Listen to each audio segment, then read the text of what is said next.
In this simple video tutorial, I'm going to share with you how you can open up a private window on Firefox.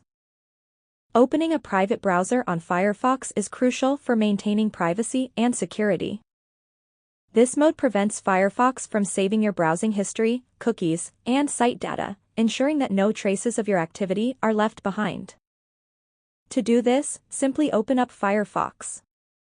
On your home page, click on these three lines. You will then select onto this option of New Private Window.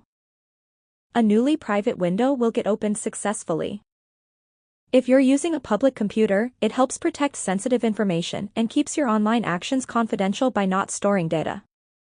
That's how easy it is to browse privately on Firefox.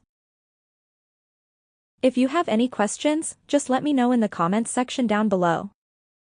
Please don't forget to leave a like, share and subscribe for more video tutorials like this one.